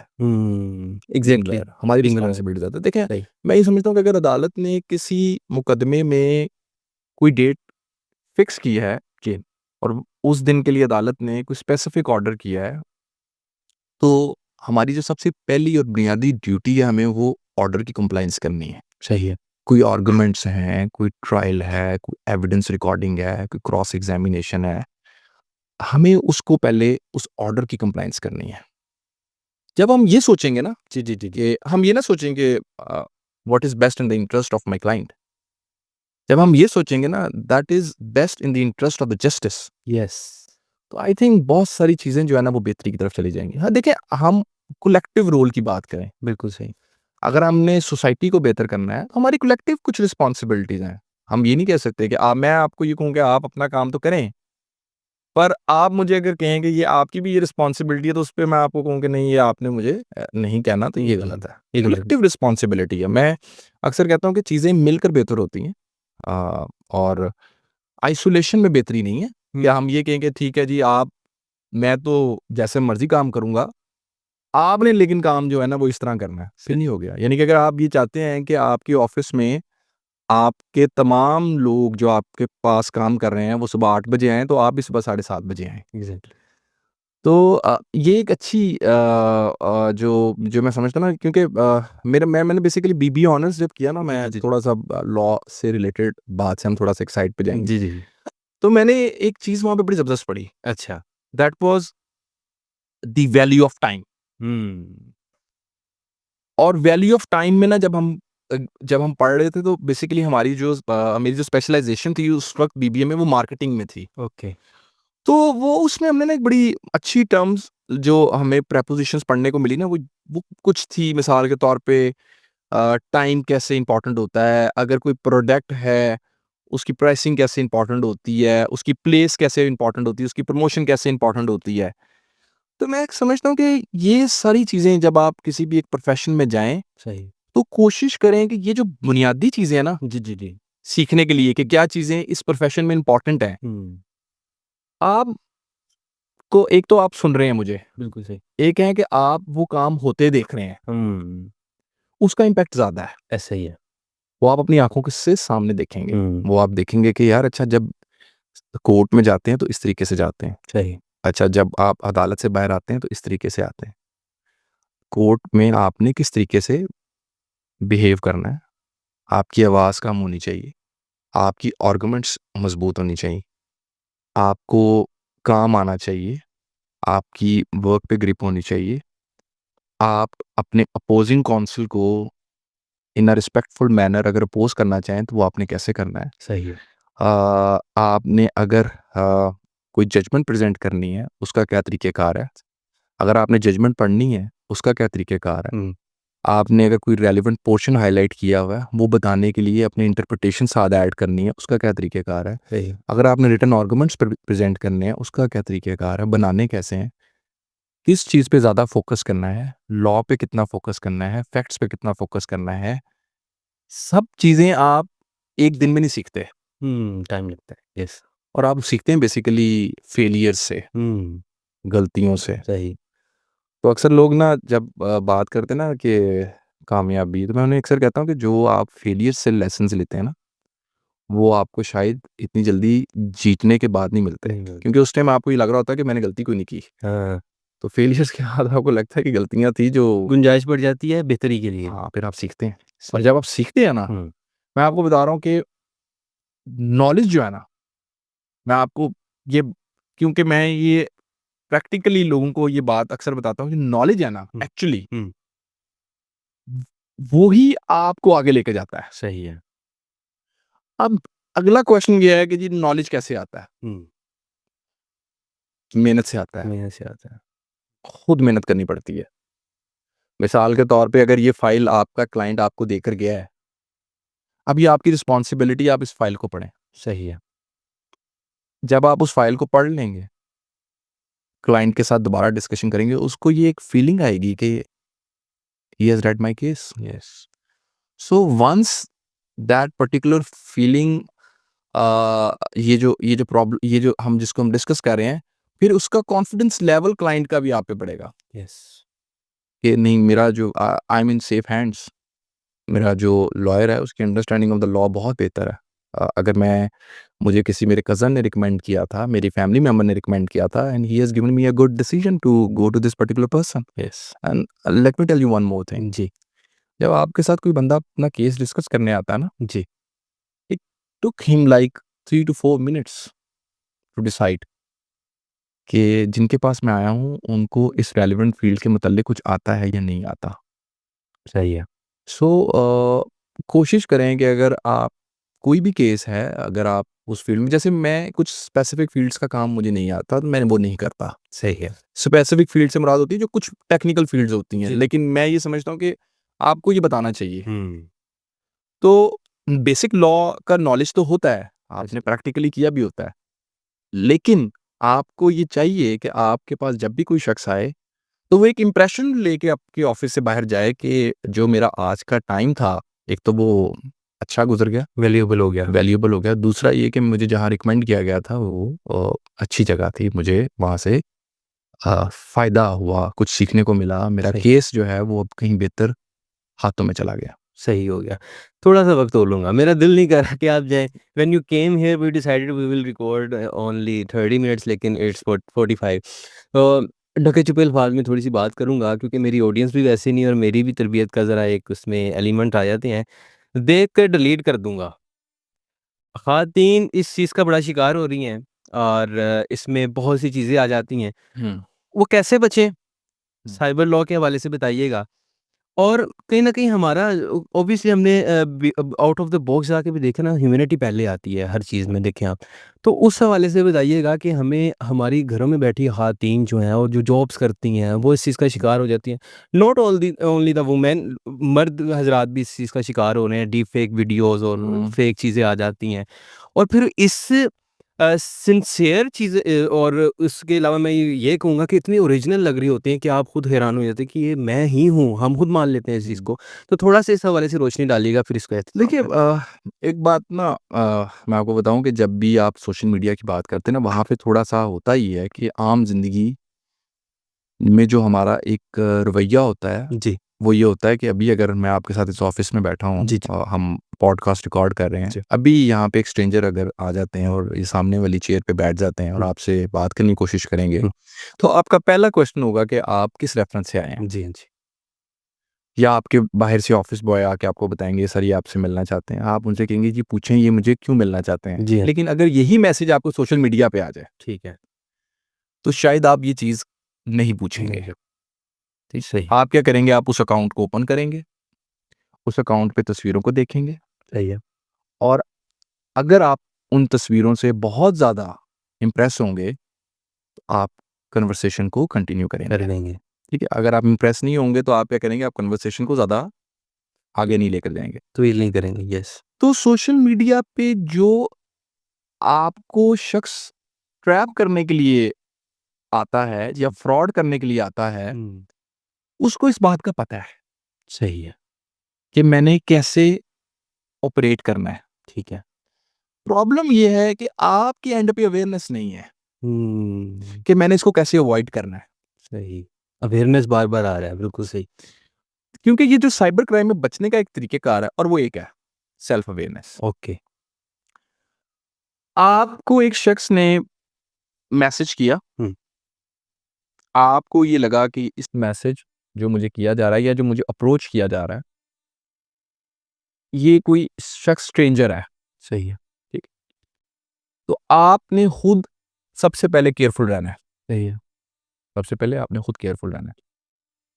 जब आप खुद केयरफुल होते हैं ना, जब आपकी अपनी अंडरस्टैंडिंग ये होती है कि भाई मैंने एहतियात करनी, मैंने एहतियात करनी, मैंने केयरफुल रहना है, मैंने केयरफुल रहना है, तो इवेंचुअली आपसे ऐसी गलती कम होती है। ये ज़रूरी नहीं है कि आपके साथ कोई तस्वीरों वाला ही मामला हो जाए, आपके साथ फ्रेंडशिप फ्रॉड भी हो सकता है कि ऐसे ही होता है, डाटा शेयर हो जाता है। यस, यस, तो उसमें मैं स्पेशली ख़वातीन को ये कहना चाहूँगा, जी, एक तो सोशल मीडिया के ऊपर आप अननोन लोगों को मत ऐड करें।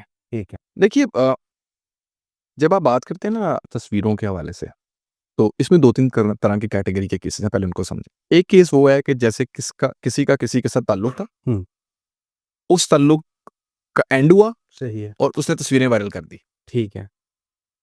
रिवेंज लिया, बदला लिया और तस्वीरें वायरल करके उनके डिफरेंट कज़िन्स को, रिश्तेदारों को, रिलेटिव्स को भेजनी स्टार्ट कर दी और ब्लैकमेलिंग का अमल शुरू कर दिया। हुँ, पैसे माँगने शुरू कर दिए। सही है। एक तो ये कैटेगरी। एक कैटेगरी ये है कि जिसमें एक शख्स को मैसेज आता है, हुँ, ठीक है, उस मैसेज के अंदर अ, उनको कहा जाता है कि मैं आपके साथ रिलेशनशिप में जाना चाहता हूँ। सही है, दूसरे एंड से बातचीत स्टार्ट होती है, सही है। रिलेशनशिप स्टार्ट हो जाता है। उस रिलेशनशिप के बाद क्या होता है कि at the end of the day 2 साल बाद 3 साल बाद उनको ये पता चलता है कि जिसके साथ उनकी बातचीत हो रही थी एक्चुअली वो आइडेंटिटी ही फेक थी। एक अरसे बाद अभी रिसेंटली अगर आपने नेटफ्लिक्स के ऊपर एक डॉक्यूमेंट्री आई है, शायद आपने देखी हो। किस नाम से है? आई थिंक मुझे नाम अब उसका याद नहीं आ रहा, but on that particular point ये डॉक्यूमेंट्री थी। ओके। बल्कि मैं आपको ये बताऊं, इन लाइक 4 to 5 years अगो मैंने बिल्कुल सेम केस वैसा, अच्छा। मेरे पास ऐसा केस भी आया। सही। Like a person was in a relationship with another person, but she came to know after a long time कि जो शख्स था, जो उसने अपना नाम बताया हुआ था, अपना रेजिडेंशियल एड्रेस बताया हुआ था, इवन जो कंट्री बताया हुआ था, ओह! सब सही फेक था। सब फेक था। Oh my God! सो तीसरी कैटेगरी हुँ। उसी की तरफ आप वापस आएँ, जी। वो ये है एक्स हस्बैंड का केस एक्स वाइफ के खिलाफ, एक्स वाइफ का केस एक्स हस्बैंड के खिलाफ कि मेरा जो शादी के दौरान डाटा था, हुँ। वो काबिल एतराज़ इस शख्स के पास चला गया, एक्स वाइफ और x ex husband, husband. Okay. और उसको शेयर किया जा रहा है। एक और कैटेगरी है, जी। जिसके केसेस मैंने थोड़े किए, लेकिन दैट इज़ दी जिसमें कोई शख्स को डाटा नहीं, जो दोस्त लोग हैं वो आपस में डाटा तो नहीं किसी को भेजते या बदला नहीं ले रहे, या लेकिन वो डाटा किसी तीसरे शख्स के पास चला गया। ओह! लाइक एक लैपटॉप में डाटा था, एक्सीडेंटली। लैपटॉप में डाटा था, ठीक है। लैपटॉप चोरी हो गया। Okay. Mobile phone repairing shop पे गया, वहाँ से डाटा किसी ने निकाल लिया। हुँ। तो ये 3-4 कैटेगरीज़ हैं। कासिम अली शाह साहब याद आ रहे हैं मुझे यहाँ पे। नहीं, मैं आपको बता दूँ, कासिम अली शाह साहब मेरे बड़े अच्छे दोस्त हैं मैं जानता हूँ। और बहुत अच्छे इंसान हैं, मेरे उस्ताद हैं। उनकी वो प्राइवेट पिक्चर्स जो हैं वो निकल गई थी। मैं मतलब मैं उनकी मैं सेल्फीज़ आपको थी। बात बताऊँ, शाह साहब, आप तो खैर उनको करीब से जानते जी। होंगे, दोस्त होंगे आपके, जी, आपके जी। भी शायद दोस्त हैं। अल्हम्दुलिल्लाह। तो मैं ये समझता हूँ कि जो आप कभी आप उनके पास जाएँ तो आपको हर नॉलेज पे ग्रिप नज़र आएगी। ऐसे ही। और मैंने ये भी देखा है कि आपको जिस भी टॉपिक पे आप बात करेंगे, शाह साहब उसके ऊपर आपको ये बताएँगे कि ये इस पर्टिकुलर फ़ील्ड के हुँ। पॉपुलर लोग हैं, जिनकी बुक को आप परचेज़ करें, हुँ, पढ़ें। हुँ, हुँ। तो मुझे ये उनकी एक बड़ी अच्छी जो क्वालिटी जो एक नज़र आती है, अदर देन के मेरे दोस्त हैं, हुँ, वो तो हुँ। ऑब्वियसली वो तो एक अलग ताल्लुक होता है। ज़ाहिर-सी बात। तो coming back to the topic जो हमारा था, वो ये था कि जो तस्वीरें और ये जो सारे मामलात हैं, अगेन यहाँ पे ट्रस्ट इश्यूज़ हैं। ट्रस्ट इश्यूज़ ये हैं कि लोग ट्रस्ट करते हैं। बिल्कुल। अच्छा मुझे ये चीज़ बताइएगा थोड़ी, सॉरी मैं आपको इंटरप्ट कर रहा हूँ। शाह जी की हवाले से मैंने बात की ना अभी, उनकी लाइक उनके किसी ड्राइवर ने बात ये निकली ना, ड्राइवर मोबाइल लेके गया रिपेयरिंग के लिए, उसमें वो पिक्चर्स थी वो निकल गई। हुँ। वो सामने आकर अपनी बात को आगे रख सकते थे कि दैट वाज़ अ मिस्टेक, ठीक है? मतलब वो हुँ, किसी और ऐसी कोई पिक्चर्स भी नहीं थी जिस पर एतराज़ किया जाए। अब हुँ, आपको पता है हमारी अवाम ऐसी है। हुँ। वो तो पब्लिक फिगर हैं वो आगे। कुछ लोग ऐसे हैं जो कि सुसाइड कर लेते हैं इस हवाले से लेकर, और उसके अलावा फिर जब वो आपके पास केसेज़ आते हैं, उस पे भी थोड़ी-सी रोशनी डालिएगा, फिर आप उसको कैसे बड़ा टैकल करते हैं? ये जो आपका second portion of the question था ना, मैं इस पे काउंसलिंग भी करनी पड़ती है। मैं आपको बताऊँ, मेरे पास ना एक केस आया। जी। वो केस ये था कि एक खातून की फेक तस्वीरें काबिले तराश तैयार कर ली गई। बनाई गई। सही। उस खातून ने सुसाइड कमिट कर लिया। Oh my God! उसकी मदर कंप्लेनेंट थी। हुँ। उसके 4 बच्चे थे और फेक तस्वीरें, यानी चेहरा लिया और इमेज जो थी वो उसके साथ उसको ऐड कर दिया। असल में देखिए, मैं आपको ना ये जो बात इम्पोर्टेंट वो ये है कि जो लोग भी मज़ाक में करते हैं, सीरियस होके करते हैं, बदला लेने के लिए करते हैं, डिफरेंट है ना ब्लैकमेल करने के जी, लिए करते बिल्कुल हैं। ऐसे ही। ये बड़ा एक हीनियस क्राइम है। आप एक फेक न्यूज़ लगती है, जिसके खिलाफ लगती है कभी उससे मिलें। सही है। लेट्स सपोज़ एक आपका ब्रांड है, हुँ। आपके खिलाफ फेक न्यूज़ लग गई है। सही है। आप कोई ईटेबल आइटम्स हैं, खाने-पीने की चीज़ें आप बनाते हैं, एक फेक न्यूज़ लग गई है। लेकिन आपका टॉप का ब्रांड है। हुँ। मुझे बताएँ आपको कितने साल लगेंगे उस चीज़ से अपने आप को क्लियर करवाते हुए? कितने लोगों को आपको ये बताना पड़ेगा कि जी ये मैंने ऐसे नहीं किया? ये काम जो मेरे पे एलिगेशन है ये गलत है, हम्म। ये बिल्कुल किसी ने मुझे ब्लैकमेल किया है, मुझे डिफेम किया है। तो इसको इस एंगल से देखें कि जब कोई खबर ऐसी लगती है, वो उसके असरात क्या होते हैं एक आम ज़िंदगी पे। मैंने आपको एक मिसाल दी कि जी एक जी जी। खातून ने खुदकुशी कर ली। अच्छा सर, एक और चीज़ भी मैं आपको बताऊँ कि सोशल मीडिया का चूँकि दौर है ना, होता ये है कि आम लोग क्या करते हैं कि उनके पास कोई खबर आती, खबर रिसीव हुई और उन्होंने उस खबर को शेयर करना स्टार्ट कर दिया। बगैर तहकीक किए। इसको कहते हैं कि वेरिफिकेशन ऑफ न्यूज़। हम्म। लोग पेपर छोड़ देते हैं कि जी रात को मैसेज आ गया था। हाँ। छुट्टी आपस में बैठ के सोच लेते हैं कि जी छुट्टी अनाउंस जो थी वो हो जाती है। तो ये जो फेक न्यूज़ है या जो इसके आपके ऊपर रेपरकशंस एंड रिजल्ट्स हैं, वो एक इंडिविजुअल लेवल पे ये है कि आपका, जैसे मैंने बताया कि आपका पेपर जो था वो चला गया, आपका सेमेस्टर ज़ाया हो गया। अच्छा, थोड़ा-सा ऊपर आके देखें बिज़नेस लेवल पे, बिज़नेस की रेवेन्यू, प्रॉफिट्स, उसका सारा मुनाफ़ा वो सारा डिक्लाइन हो गया फेक न्यूज़ से। अच्छा, अब ज़रा बड़े तरफ जाएँ, इसको ज़रा ब्रॉडर करें व्यू को, सही है। इकोनॉमी इफ़ेक्ट हो जाती है, हम्म। एक पैनिक क्रिएट हो जाता है। सही है। तो ये मेरी एक चलें एंड पे एक रिक्वेस्ट कर लेते हैं जी जो जी जी। आम तौर पे मैं हमेशा अपने तमाम सेशंस में भी करता हूँ अपने देखने वाले, कि मेरी सबसे ये रिक्वेस्ट है कि प्लीज़ सोशल मीडिया, आप अपने दोस्तों के साथ सोशल इंटरेक्शन करें। अगर आप किसी स्पेसिफिक फील्ड में हैं, उसमें अच्छा काम कर रहे हैं, उसके बारे में लोगों को आगाही दें, सही है। दोस्तों से बातचीत करें। प्लीज़ इसके ऊपर फेक न्यूज़ स्प्रेड ना करें, हम्म। लोगों की तस्वीरें ना लगाएँ, कोई ऐसा कंटेंट शेयर ना करें जो काबिल एतराज़ है। इसको समझें, सही। लोगों की ज़िंदगियों को ख़राब ना करें। या किसी का किसी के साथ ज़मीन का मसला है, he is writing everything on the social media. किसी का किसी के साथ कोई और इश्यू है, he is using the social media just to defame that particular individual. ऐसा मत करें। सोशल मीडिया के ऊपर आपकी खबर जो है वो पूरी दुनिया पढ़ती है। सही। उस शख्स के बारे में भी सोचें, जिसके बारे में आप कोई ऐसी खबर लगा रहे हैं, उस पे क्या गुज़री होगी? उसकी फैमिली फैमिली है, बिल्कुल ऐसी है। उसकी फैमिली इफ़ेक्ट होगी, उसके बच्चे इफ़ेक्ट होंगे। मेरे पास बहुत सारे ऐसे केसेज़ हैं सर, जहाँ पे मैं आपको अब क्या केसेज़ के बारे में मैं अब बताना शुरू करूँगा। मेरे पास ऐसे केसेज़ भी हैं जहाँ पे बच्चों ने स्कूल नहीं जा रहे। हम्म। वो कहते हैं जी जो कंटेंट लगाया जा रहा है हमारी फैमिली के खिलाफ, हमें स्कूल में बच्चे तंग करते हैं।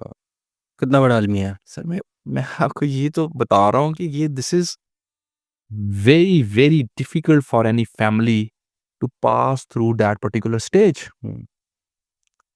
इसको समझें। और मैं देखें, क्योंकि मैं ना मैं अक्सर ये कहता हूँ, मेरे बहुत सारे दोस्त हैं वो बात करते हैं कि आप हमेशा ये अवेयरनेस के ऊपर बात बहुत कर रहे होते हैं, अवेयरनेस पे बात कर रहे थे। मैं उन्हें कहता हूँ यार, मैं इसलिए इस अवेयरनेस पे बात करता हूँ कि मैंने उन केसेस को अदालतों में देखा है। देखा है। मैंने सफरिंग्स भी लोगों की देखी, मैंने लोगों को परेशान भी देखा है। देखिए, आप एक लॉयर है ना, जी।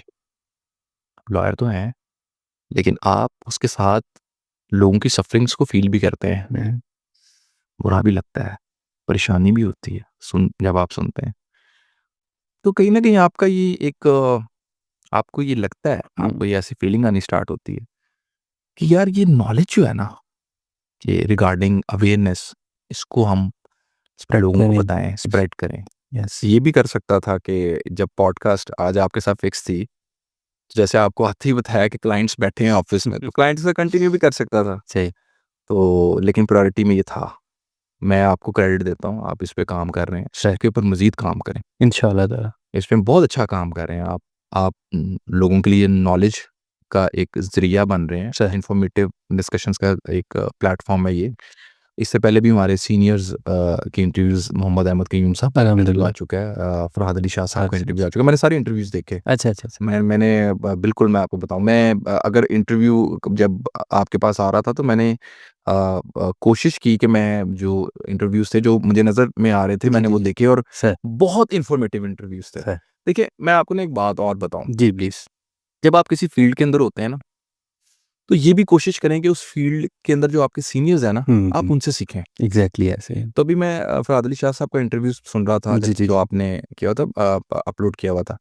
मैं आपको बात बताऊँ एक बहुत दफ़ा ऐसा हुआ, बल्कि काफ़ी दफ़ा ऐसा हुआ, जब मैं प्रोफ़ेशन में था तो बिगिनिंग के दिनों में भी आज भी, अच्छा, तो लॉ पॉइंट है ना एक, जी, मैंने फ़ौरी तौर पे फ़रहाद अली शाह साहब को कॉल कर देना, ज़बरदस्त। सर मैं एक गाइडेंस चाहता हूँ, एक प्रेपोज़िशन है। He is very kind, yes, he is very kind. Yes, yes, Shah साहब ने मुझे उसी टाइम कहना कि इस पे ये लीगल पॉइंट है। ज़बरदस्त। देखिए, अब ये चीज़ें वो हैं जो हमने अपने सीनियर्स की भी एप्रिशिएट करनी है, हमने बताना है। चाहिए। ये चूँकि जब हम ये बातें करेंगे ना, तो ये एक तरह का मैं समझता हूँ ये एक अच्छा मैसेज है एग्ज़ैक्टली ऐसे। कि हम सब अगर रोल प्ले करना चाहते हैं नहीं, नौजवानों के पॉज़िटिव, लिए बड़ा अच्छा एक पॉज़िटिव अच्छा डिसीज़न है। एक अगर रोल प्ले करना चाहते हैं तो फिर हमारी एक सबकी अपनी-अपनी जगह पे एक ड्यूटी है। यस, तो मैं अक्सर काफ़ी दफ़ा ऐसा हुआ कि जब भी कभी शाह साहब से कोई डिस्कशन के लिए कॉल की, he was very welcoming on the phone. हमेशा उन्होंने कहा कि आप डिस्कस करें, बताएँ, और डिस्कस किया पॉइंट वो उनके साथ। तो जो मैं समझता हूँ ये बड़ी एक इम्पोर्टेंट अच्छी, ये सबसे अच्छी चीज़ है। होनी चाहिए। हाँ, सर देखिए ना, बिल्कुल अब ऑब्वियसली जब मेरे अब आज के दिन में जब मुझे कोई कॉल आती है ना, जी, जी, जी, जी। तो मैं ये समझता हूँ क्योंकि हमें हमारे सीनियर्स ने जब हम अपने प्रोफ़ेशन में आए, हमें इतने अच्छे तरीके से सपोर्ट किया है, तो हमें भी चाहिए। जैसे मैं बैरिस्टर सलमान सफदर साहब को जी, जी। उनकी जो लेक्चर्स होते हैं, उनके जो इंटरव्यूज़ होते हैं, मैं उनके लेक्चर्स को स्पेशली मैं बहुत गौर से सुनता हूँ। स्पेशली मैं आपको ये बात बताऊँ कि उनके लेक्चर्स को ना सिर्फ़ मैं सुनता हूँ, उनके लेक्चर्स को मेरे फ़ादर भी बड़े शौक से सुनते हैं। माशाअल्लाह, वाह, वाह, वाह! ये आपको मैं ये बता रहा हूँ कि इतना अच्छा, यानी कि आपको एक नॉलेज शेयरिंग का प्लेटफ़ॉर्म आपको सोशल मीडिया ने दे दिया है हुँ, कि आप घर बैठे हुए हैं, आप अपने फ़ोन पे लेक्चर सुन रहे हैं, हुँ, और आप उसमें से आपको पता चल रहा है इसमें new sharing of knowledge of law हो रहा है। यस। तो मैं जैसे मैंने आपको बताया फ़रहाद अली शाह साहब, जी, जी। सलमान सफदर साहब, जी, मैं ज़रूर, मुझे मेरे सामने मैंने जैसे आपको बताया ना, वीडियो जैसे कोई लेक्चर आता है ना मेरे सामने कि ये कोई पॉडकास्ट है, अ, कोई ऐसा इंटरव्यू है, कोई लॉ रिलेटेड डिस्कशन है, तो मैं हमेशा कोशिश करता हूँ कि मैं उसको ज़रूर देखूँ, ज़बरदस्त। और आपको उसमें बहुत कुछ सीखने को मिलता है। बिल्कुल ऐसे। जैसे मियां अली हैदर साहब हैं, जी, उनको बिल्कुल मैं लॉ रिलेटेड पॉइंट्स के ऊपर उनको मैं सुनता हूँ, और वो भी आजकल आप देखेंगे कि वो बड़ा अच्छा काम कर रहे हैं, जी, जी। स्पेशली लॉ को क्रिमिनल लॉ के ऊपर। जी, जी, जी। जवाद ज़फ़र साहब हैं, बिल्कुल सही। आप देखें अक्सर चूँकि उनके साथ डिस्कशंस लॉ रिलेटेड मेरी होती हैं, तो वो बहुत ज़्यादा इन्फॉर्मेटिव डिस्कशंस होती हैं, हुँ। बहुत कुछ सीखने का मिलता है। तो ये मैं बेसिकली ये बताना ये चाह रहा हूँ कि जब तक आप सबसे पहले ना आप कोशिश ये करें कि जब एक ये मेरा यंगस्टर्स के लिए है जी, जी, जी। कि आप विद इन द प्रोफ़ेशन जो है ना, आपकी with contact with your seniors बहुत अच्छा होना चाहिए। Exactly. Like if you want to ask something from your senior, तो आप हेजिटेट ना करें। आप हुँ। पूछें कि सर आप हमें गाइड करें। और मैंने जैसे आपको अपने एक्सपीरियंस के बारे में बताया कि इट वाज़ वंडरफुल। अच्छा, every senior has helped me a lot. माशाअल्लाह। Whenever I have called any of my senior, he has helped me a lot. तो ये बहुत अच्छी चीज़ है। इवन अकरम कुरैशी साहब हमारे बहुत सीनियर लॉयर हैं, तो उनके चूँकि बेटे मेरे दोस्त हैं ज़ैन, तो अक्सर सर के साथ भी जब मुलाकात होती है तो बहुत क्योंकि एक्सपीरियंस वास्ट है तो सीखने के लिए बहुत कुछ मिलता है। माश तो आई थिंक लॉयर्स की एक आम मुलाकात भी जो है, हाँ, वो बड़ी उसमें भी बहुत कुछ मिल जाएगा। सीखने को मिलता है। जैसे आज पॉडकास्ट तो चली थी, जी, लेकिन हमने तो इसको रखा हुआ था इसी टॉपिक के ऊपर जो आपने साइबर क्राइम का किया था, बट चूँकि बात चलने वो शुरू हुई, नीचे खुल गए अल्हम्दुलिल्लाह से। तो इसमें बड़ा अच्छा हुआ कि जो आपके मेहरबान होते हैं या जिनसे आपने सीखा होता है, उनका आप बिल्कुल। उनको उनकी उनकी जो खिदमात हैं जी, या जो उनका वर्क है उसको आप एप्रिशिएट करें। बिल्कुल सही, अल्हम्दुलिल्लाह। खलीलुर रहमान कमर साहब का केस आप देख रहे हैं, उस हवाले से बताइएगा कि वो क्या केस रहा है और किस तरह क्या प्रोसीडिंग चल रही है? देखिए इफ यू आर ईज़ी। हाँ, yes I am totally easy with you. देखिए खलील साहब का जो केस है वो एक हनी ट्रैप का केस है। ओके। खलील साहब को बुलाया जाता है सही, फॉर अ मीटिंग, सही।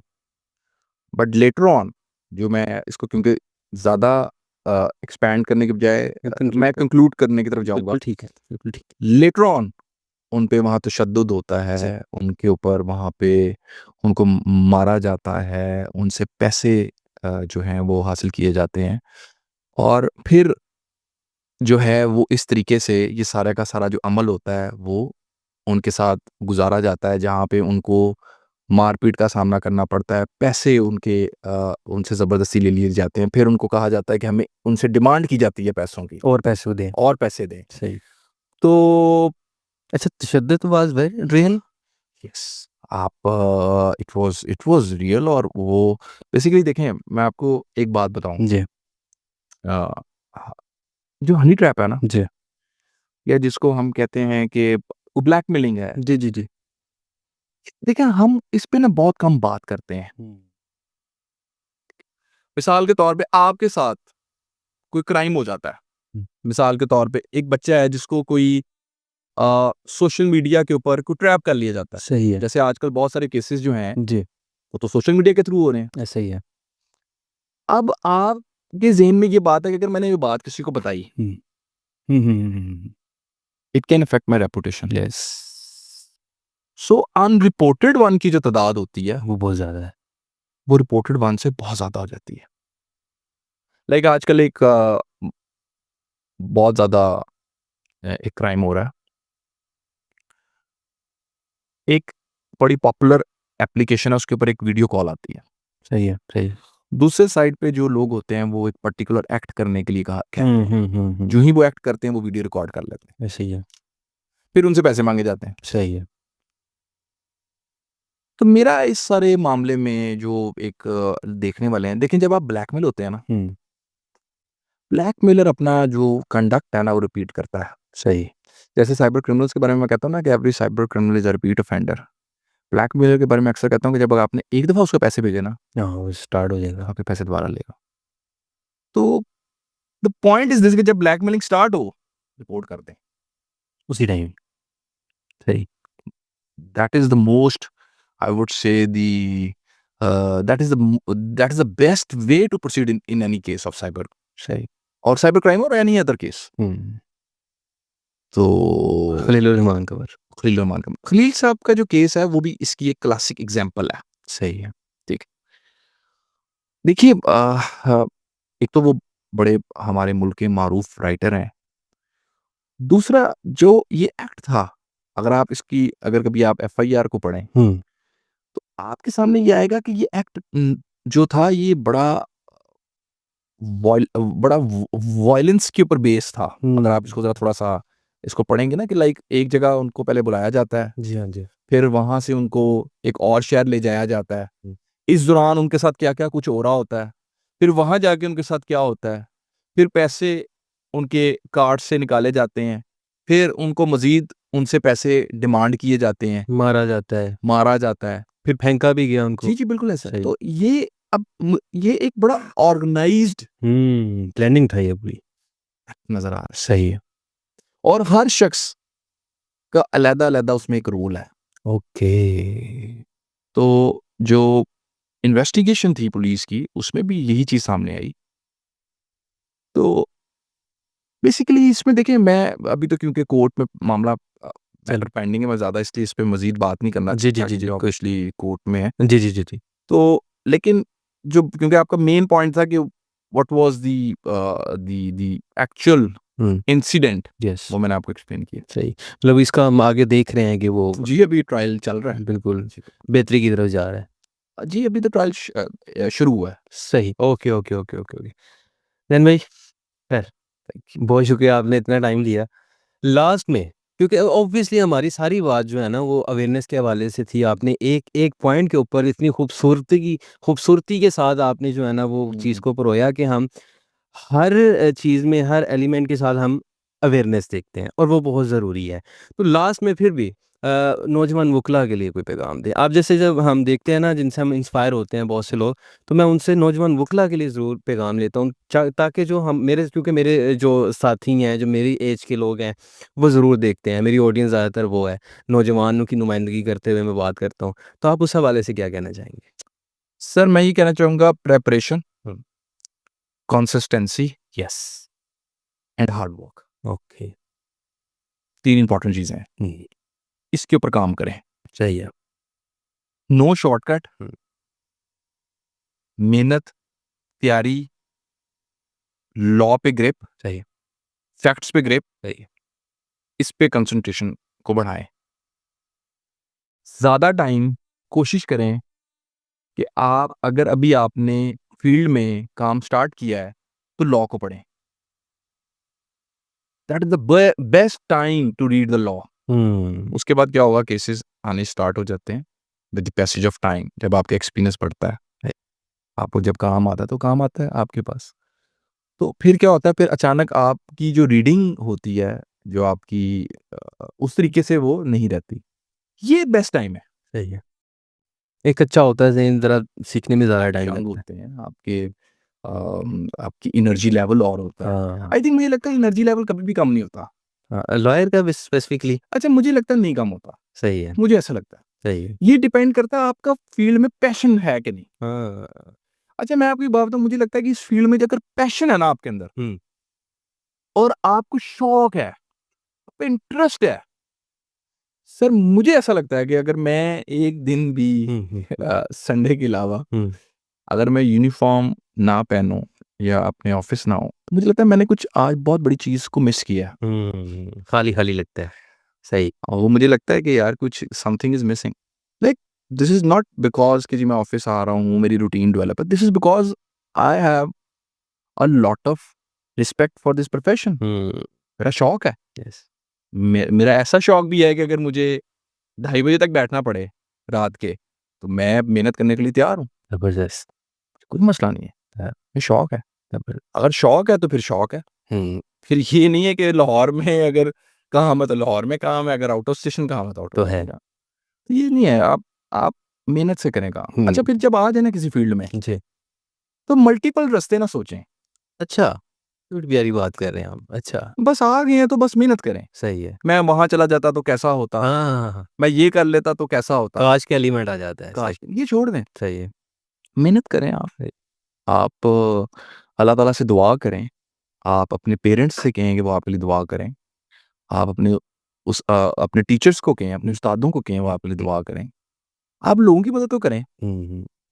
जिस प्रोफेशन में हैं, जब आप लोगों के लिए काम करेंगे, हम्म। लोग आपके लिए दुआ करेंगे। वाह। तो जब आप मेहनत की तरफ आएँगे तो ये काम शुरू होगा ना। जबरदस्त। तो अब फिर मैं एक और चीज़ पे भी सर बहुत ज़्यादा प्लीज़ समझता हूँ कि करना चाहिए। सर जब भी सोचें ना, तो अच्छा सोचें, हाँ। Stay positive. अच्छा सोचें। सही है। ठीक। ये रिज़ल्ट्स को ना सोचें। मिसाल के तौर पे आपने बहस किया, बाहर आए, आपके क्लाइंट ने पूछा क्या होगा? हम्म। उसे कहिए आपने अंदर बहस सुन ली थी, सही है। आपके सामने ही है। जो भी हुआ है। हाँ, जो भी है आपके सामने आर्गुमेंट्स हैं। व्हाई शुड आई प्रेडिक्ट कि मुझे ऐसा लगता है, मुझे ऐसा, ये एक लॉयर का काम भी नहीं है। आप जब रिजल्ट ओरिएंटेड होते हैं ना, हम्म। मुझे ऐसा लगता है तब आप ज़्यादा बुरे तरीके से अफेक्ट होते हैं। हाँ, एक्सपेक्टेशंस लग जाती हैं। हाँ, सही। जब आपकी जो आपका फ़ोकस है ना, हम्म। वो मोर टुवर्ड्स हार्ड वर्क होता है ना, मोर टुवर्ड्स प्रेज़ेंटिंग योर आर्गुमेंट्स होता है। फाइल के साथ आप जो आपकी कमिटमेंट का लेवल होता है, वो आपकी मेहनत से शो होता है। आई थिंक तब आपको ना आपका पैशन का जो लेवल है ना, वो कभी कम नहीं होता। सही है। मुझे ऐसा लगता है, ये मुझे ऐसा लगता है, माइट बी आपको डिफरेंट लगता हो, किसी और दोस्त को डिफरेंट लगता हो। मुझे ऐसा लगता है कि कहीं न कहीं, कहीं न कहीं इस प्रोफ़ेशन में आपको एक स्पेसिफिक लेवल की एनर्जी मेंटेन रखने के लिए हम्म। आपका इस प्रोफ़ेशन में इंटरेस्ट होना ज़रूरी है। सही। मैं ये जो मैंने पहले बात की ना कि आप डिफरेंट, जब आप आ गए हैं तो फिर आप फ़ील्ड्स के बारे में मत सोचें। आप ये ना सोचें मैंने इस फ़ील्ड में जाना था, मैंने इस फ़ील्ड, मैं गलती से आ गया, मुझे कहीं जाना चाहिए था। जबरदस्ती लाया। मुझे ज़बरदस्ती लाया गया। देखिए मेरा इसमें सिंपल सा व्यू है, टाइम जो आज है ना, वो फिर नहीं वो आना। कल नहीं आना। ऐसे ही। आज का जो वक़्त है ना, वो आज ही है। उसको आप अच्छे तरीके से यूटिलाइज़ करें। असल में आपको ना एक और बात बताता हूँ। जी प्लीज। हम ना चूँकि जब बचपन में पढ़ रहे होते हैं ना, तो आपने एक बात सुनी होगी, पेरेंट्स कहते हैं कि अभी पढ़ लो, तो उसके बाद क्या होगा, जो अगली क्लास है उसमें मेहनत कम है। आसानी हो जाएगी। अच्छा, जब हम इस तरह करते-करते हम यूनिवर्सिटी से पास आउट हो जाते हैं, हमें पता लगता है कि यार ये हमें हर दफ़ा इनकी बात ही सुनने को मिलती थी, अभी पढ़ लो, सही। आगे मेहनत नहीं। अच्छा, जब हम प्रोफेशनल वर्ल्ड में आते हैं तो हमें पता चलता है, लो जी, ये तो उससे भी डिफिकल्ट है। ऐसे ही है। तो जब आप प्रोफेशन में आए ना, प्रोफेशन में ये चीज़ जो है ना, ये ऐसे ही है कि आज मेहनत कर लें, कल की जो मेहनत है ना, जी, जी, जी। मेहनत डबल ही होनी है, ऐसे ही है। लेकिन तब तक आदत पड़ गई होगी। हाँ, तो वो कर लें उसका हम मैं रास्ते ढूँढ चुके होंगे, कहाँ पे नहीं गिरना, कहाँ पे गिरना है, कहाँ पे ज़रूरी यार भी है। एक थोड़ा-सा आप देखें, जब फेलियर्स आते हैं, आप गिर पड़ते हैं, तो वो कोई बात नहीं, वो उसके बाद जो लेसन्स होते हैं, रिज़ल्ट होता है, फल कहते होता हैं है। कि आप जब कभी कोई ऐसा मामला शुरू हो जाता है, जब आपको नज़र आता है कि कहीं आप कामयाब नहीं हो पा रहे, तभी तो टाइम होता है जब आप थिंकिंग करते हैं कि गलत क्या है। सही। जब सब कुछ ठीक है तो सोचना क्या है? हाँ, कर लो। नहीं, जब सब कुछ सही है तब आप क्या सोचेंगे कि क्या, अच्छा ये सब कुछ ठीक है, आप ये सोचेंगे कि यार मैंने क्या गलती की है? हाँ, नहीं फिर तो ऑब्वियसली जब कुछ आप फेलियर से गुज़रेंगे तब भी आप सोचेंगे ना? ऐसे ही है। मौका तो तभी सोचने का मिलता है ना, हुँ। कि ये चीज़ें भी बेहतर होनी चाहिए, ये भी चीज़ें बेहतर होनी चाहिए, इनको भी बेहतर करना चाहिए। वैसे ये 1 घंटे से ऊपर जा चुकी है पॉडकास्ट। किया हमने डिसाइड ये कम किया था। नहीं, मैं नहीं, आपका मैं एक्चुअली मुझे आपके जो क्वेश्चन्स थे ना, सर, देखिए पॉडकास्ट हो, कोई भी इंटरव्यू हो, वो एक होस्ट के जो क्वेश्चन्स होते हैं ना, सर। उसी से ही आप उसको कंटिन्यू करते हैं। तो मुझे आपके जो सवालात थे, आपने उस पे बड़ी आज मेहनत की हुई थी, आपने बड़ा अच्छा एक शो जो था, आज एक पॉडकास्ट जो थी वो आपने मुझे लगता है कि अगर इतनी सारे हमने इंटरव्यूज़ दिए तो इसमें ये it is one of the best के सर। हमें other than the law, sir. Law पे तो बोलते ही रहे हो हम, बोलते रहे। अभी भी बोले हैं, आज भी काफ़ी बोले हैं, लेकिन बहुत सारी और एक्सपीरियंसेस को आपसे शेयर करने का मौका मिला। सर, तो आपका बहुत शुक्रिया। इट वाज़ आपने एंडिंग रियली करनी थी लेकिन मैंने एंडिंग कर दी। वो भी हो गया। It was really great honourful to host you. अल्हम्दुलिल्लाह देखें, इकबाल ने ना ऐसे लोगों के लिए कहा है कि हैं लोग वहीं जहाँ में अच्छे आते हैं जो काम दूसरों के, तो ये अवेयरनेस का काम और शख्सियत ऐसी हो कि देख के पता लगे कि ये ज़ैन अली कुरैशी साहब नहीं है, ये डेडिकेशन है। जी, जी। ये मुस्बत जो है ना वो बॉडी चलती फिरती नज़र आ रही है और ये एनर्जी का एक एंड बूम है। पे अगर 2 मिनट हों तो मैं जी, इसमें एक चीज़ ऐड प्लीज़, प्लीज़ कीजिएगा प्लीज़। सर, मैं इन सब चीज़ों में ना जो एक जिसको हम कहते हैं ना कि आप क्रेडिट देते हैं, जी, जी, जी, जी। इसमें ना मेरे वालिद साहब को क्रेडिट जाता है। अच्छा, माशाअल्लाह। ये बड़ी ज़रूरी है। आप अपने पेरेंट्स को, जो उन्होंने आपके लिए एफर्ट्स किए ना ज़िंदगी में, आपको पढ़ाया है, आपको समझाया है, हाँ, आपको ट्रेनिंग दी है, आपको वैल्यूज़ सिखाई हैं, उनको हम एप्रिशिएट करें। तो मेरे पेरेंट्स का इसमें बड़ा अहम रोल है। ऐसे ही मेरी मदर का भी, मेरे फादर का भी। अल्हम्दुलिल्लाह। तो मुझे ऐसा लगता है कि बहुत सारी चीज़ें जो है ना, वो मुझे अर्ली एज में मेरे वालिद साहब से सीखने को मिली, और शायद उन चीज़ों को सीखने की वजह से आज कुछ चीज़ें, मेरी अंडरस्टैंडिंग जो है ना वो थोड़ी बेहतर हो रही है। मैं लॉ की बात नहीं कर रहा, वैसे आपको बहुत सारी चीज़ें जो होती हैं सीखते हैं आप, सोशल इंटरेक्शंस को सीखते हैं। ऐसे ही है। आप ये सीखते हैं कि आपने लोगों में बैठना है तो आपने एग्ज़ैक्टली। कैसे बैठना है, आपने क्या बात करनी है, कैसे बात करनी है।